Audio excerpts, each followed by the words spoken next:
ವೀಕ್ಷಕರಿಗೆಲ್ಲ ನಮಸ್ಕಾರ. ಶ್ರೀ ಅಸ್ಟ್ರಾಲಜಿ ಪರವಾಗಿ ನಾನು ನಮಸ್ಕಾರಗಳನ್ನು ತಿಳಿಸ್ತೀನಿ. ಇವತ್ತಿನ ಟಾಪಿಕ್ಸ್ನಲ್ಲಿ ಹೋಮ ಯಜ್ಞ ಮಾಡೋದ್ರಿಂದ ಏನು ಅನುಕೂಲ ಮತ್ತು ಅದರ ತರಗತಿಗಳನ್ನ ನಾನು ಆರಂಭ ಮಾಡ್ತಾ ಇದ್ದೀನಿ. ಹೋಮವನ್ನು ಏನಕ್ಕೋಸ್ಕರ ಮಾಡಬೇಕು ಅಂದರೆ ಯಜ್ಞಗಳನ್ನು ಯಾವ ವಿಚಾರಕ್ಕೋಸ್ಕರ ಮಾಡಬೇಕು ಅನ್ನೋದು ತಿಳ್ಕೊಳ್ಳೋಣ. ಹೋಮ ಅಂದರೆ ನಮ್ಮ ಋಷಿಮುನಿಗಳಿಂದ ತಲತಲಾಂತರದಿಂದ ಬಂದಿರತಕ್ಕಂತಹ ಒಂದು ಋಷಿಮುನಿಗಳು ಕೊಟ್ಟಿರ್ತಕ್ಕಂತಹ ಒಂದು ವಿಶೇಷವಾದಂತಹ ವಿದ್ಯೆ. ಹೋಮದ ಮುಖಾಂತರ ಮಂತ್ರಗಳನ್ನು ಪಠಿಸೋದ ಮುಖಾಂತರ ಭಗವಂತನನ್ನು ಕಾಣ್ತಾ ಇದ್ದರು ಮತ್ತು ಯಾವುದೋ ಒಂದು ಪ್ರದೇಶಕ್ಕೆ, ಒಂದು ಗ್ರಾಮಕ್ಕೆ, ಒಂದು ರಾಜ್ಯಕ್ಕೆ ಸಮಸ್ಯೆಗಳಾದಾಗ ಹೋಮದ ಮುಖಾಂತರ ದೇವತೆಗಳನ್ನ ಆಹ್ವಾನಿಸಿ, ಹೋಮದ ಮುಖಾಂತರ ಅದಕ್ಕೆ ಅರ್ಘ್ಯವನ್ನು, ಹೋಮದ ಮುಖಾಂತರ ಸ್ವಾಹ ಅನ್ನುವ ಮುಖಾಂತರ ಆವಿಸನ್ನು ಕೊಡ್ತಾ ದೇವತೆಗಳಿಗೆ ಪ್ರಾರ್ಥನೆ ಮಾಡಿ ಅವರವರ ಸಮಸ್ಯೆಗಳನ್ನು ಬಗೆಹರಿಸ್ಕೊತಾ ಇದ್ದರು. ಅಂದರೆ ಈಗಿನ ಕಲಿಯುಗದಲ್ಲಿ ಅದು ಹೆಚ್ಚು ನಡೀತಾ ಇಲ್ಲ. ಭಾಳ ಕೆಲವು ಪರ್ಟಿಕ್ಯುಲರ್ ಆಗಿ ಯಾರು ವೇದಗಳನ್ನು ಕಲ್ತಿರ್ತಾರೆ, ಯಾರು ಅದ್ರ ಬಗ್ಗೆ ತಿಳ್ಕೊಂಡಿರ್ತಾರೆ ಅಂಥವ್ರು ಮಾತ್ರ ಹೋಮಗಳನ್ನು ಪರ್ಟಿಕ್ಯುಲರಾಗಿ ಮಾಡ್ತಾ ಇದ್ದಾರೆ. ಹೋಮ ಅಂದರೆ ಒಂದು ಜನಾಂಗಕ್ಕೆ ಸಂಬಂಧಪಟ್ಟಿದ್ದು, ನಾವು ಮಾಡಬೇಡ್ದು, ಅದರಿಂದ ನಮಗೆ ಸಮಸ್ಯೆ ಬರುತ್ತೆ ಅನ್ನುವ ಒಂದು ಭಯ ಕೆಲವರಲ್ಲಿ ಇರುತ್ತೆ. ಆದರೆ ಹೋಮಗಳನ್ನು ಎಲ್ಲರೂ ಮಾಡ್ಬೋದು ಅಂದರೆ ಭಾಳ ಶುದ್ಧವಾಗಿ, ಪರಿಶುದ್ಧವಾಗಿದ್ದು ಮಂತ್ರಗಳನ್ನು ಪ್ರತಿನಿತ್ಯ ಜಪಿಸುತ್ತಾ, ಅಂದರೆ ಮಂತ್ರಗಳ ಪುನಶ್ಚರಣ.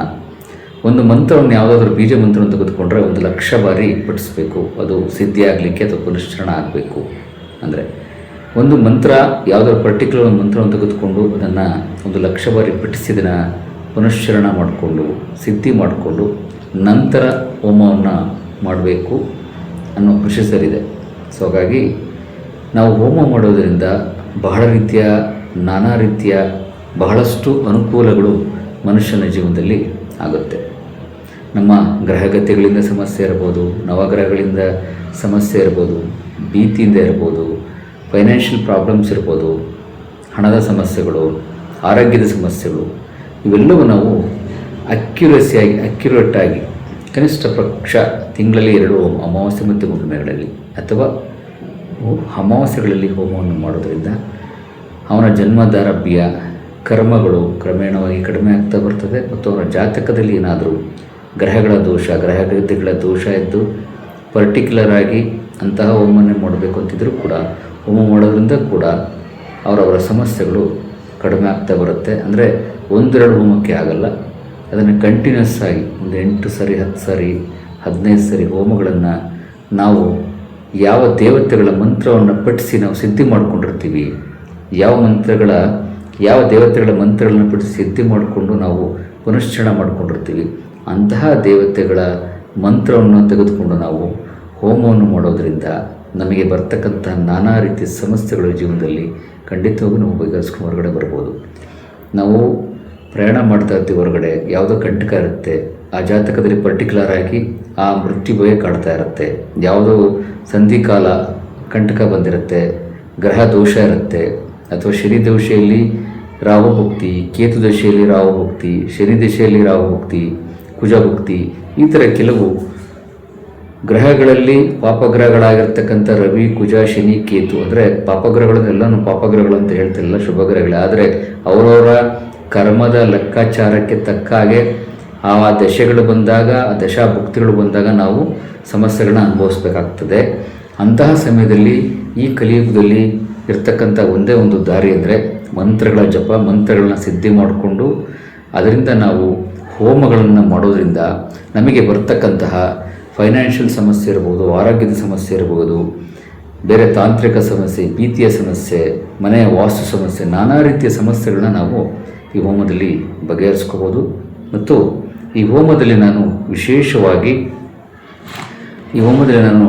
ವಿಶೇಷವಾಗಿ ಆ ಪರ್ಟಿಕ್ಯುಲರ್, ಈಗ ನಾವು ಮಹಾಲಕ್ಷ್ಮಿ ಹೋಮ ಮಾಡಬೇಕು ಅಂದರೆ ಮಹಾಲಕ್ಷ್ಮಿ ಮಂತ್ರವನ್ನು ಪಠಿಸಿ ನಾವು ಸಿದ್ಧಿ ಮಾಡ್ಕೋಬೇಕಾಗತ್ತೆ.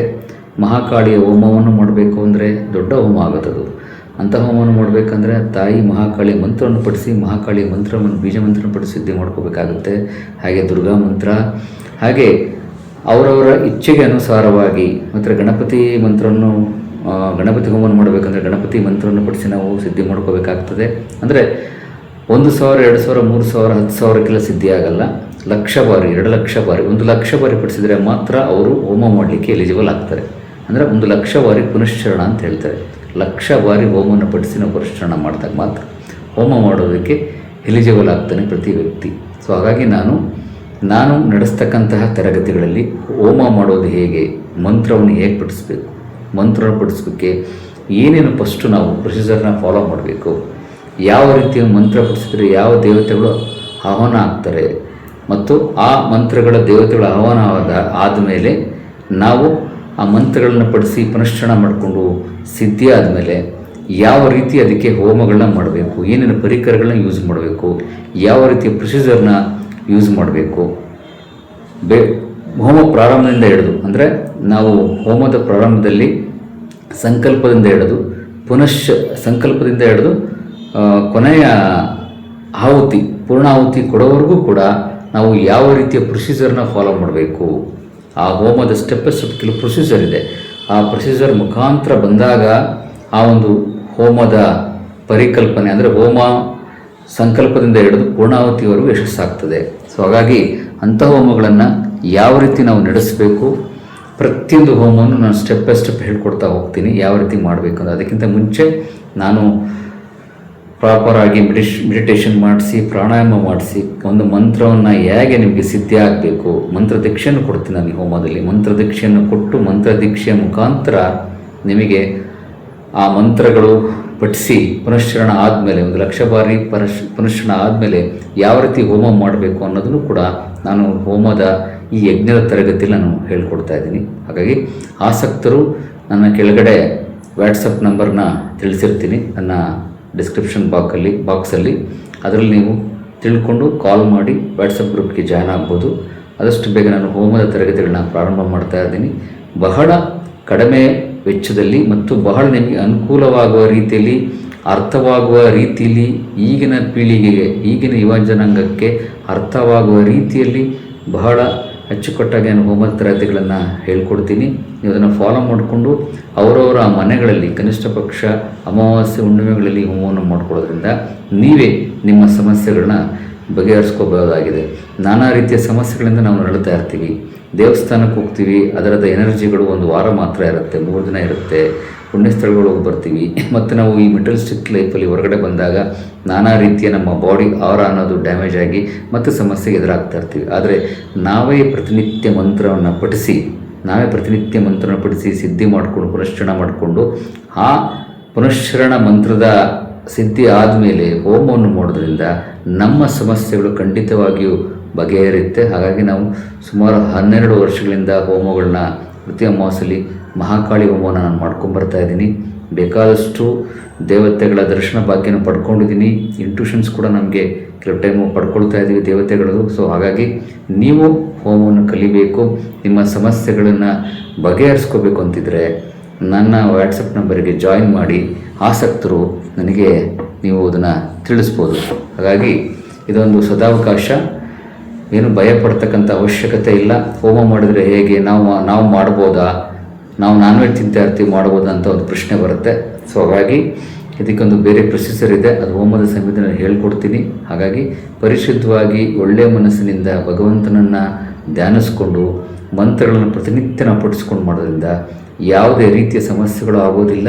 ಮತ್ತು ನಮಗೆ ಪ್ರತಿ ತಿಂಗಳಲ್ಲಿ ಒಂದು ಹೋಮವನ್ನು ನಾವು ಮನೆಯಲ್ಲಿರ್ಬೋದು ಅಥವಾ ಹೊರಗಡೆ ಜಾಗದಲ್ಲಿ 4 ಜನ ಸೇರಿಕೊಂಡು ದೇವಸ್ಥಾನಗಳು ಒಳ್ಳೆ ಪಾಸಿಟಿವ್ ಇರತಕ್ಕಂಥ ಜಾಗಗಳಲ್ಲಿ ಹೋಮವನ್ನು ಮಾಡೋದ್ರಿಂದ ಅದರಲ್ಲಿ ಸಂಕಲ್ಪ ಮಾಡಿಕೊಂಡು ನಿಮ್ಮ ಸಮಸ್ಯೆಗಳನ್ನ ಹೇಳ್ಕೊಂಡು ಸಂಕಲ್ಪವನ್ನು ಮಾಡ್ಕೊಂಡು ಮಾಡೋದ್ರಿಂದ ನಿಮ್ಮ ನಾನಾ ರೀತಿಯ ಸಮಸ್ಯೆಗಳು ಭಕ್ತರಿಗೆ ಬಗೆಹರುತ್ತೆ. ಹಾಗಾಗಿ ಇದೊಂದು ವಿಶೇಷವಾದ ಅವಕಾಶ.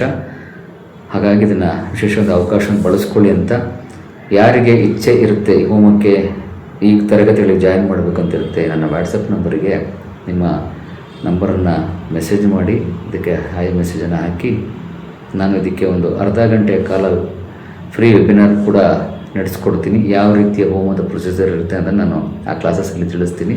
ಆಸಕ್ತರು ಇದಕ್ಕೆ ಜಾಯಿನ್ ಮಾಡ್ಬೋದು. ಎಲ್ಲರಿಗೂ ನಮಸ್ಕಾರ, ಒಳ್ಳೆಯದಾಗಲಿ, ನಮಸ್ಕಾರ.